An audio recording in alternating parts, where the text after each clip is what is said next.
L-isport huwa fundamentali għal poplu fiżikament aktar b'saħħtu u għalhekk l-Isport Malta introduċiet skema oħra finanzjament ta' €1,500,000. Skema biex għaqdiet sportivi rikonoxxuti u li ma jaħdmux għal skop taqlih ikunu jistgħu jingħataw għotja fuq spejjeż kapitali li jagħmlu fil-faċilitajiet sportivi. Dan tħabbar waqt konferenza tal-aħbarijiet li għalija attendew biħġaru mat kbir ta' rappreżentanti ta' qdiet sportivi. Spjegat aħjar dwar dawn l-inċentivi l-kap għall-affarijiet regolatorji Karen Zammit Southernwood. Qalet li kull għaqda sportiva hija eliġibbli għal għotja waħda biss konnessa ma' proġett fl-istess faċilità sportiva. Il-grant hija essenzjalment ta' 15.5% fuq l-ispiża totali tal-proġetti.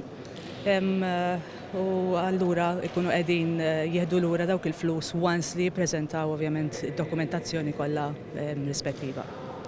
Is-Segretarju Parlamentari għall-Isport Chris Agius qal li l-Gvern qed jagħmel l-almu tiegħu biex jipprovdi l-assistenza meħtieġa lil dawn l-għaqdiet biex jiżviluppaw aktar il-ħiliet tagħhom.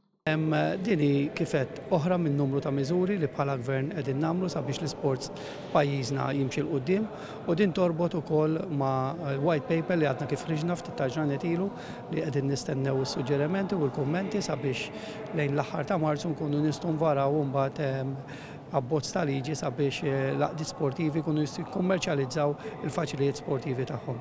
Il-Kap Eżekuttiv ta' Sport Malta Marko Tanjar appella biex aktar għaqdiet jersqu lejn Sport Malta bi proposti konkreti u fil-ħin u ħeġġiġhom biex jipparteċipaw fin-National Sport Forum li se jsir f'April.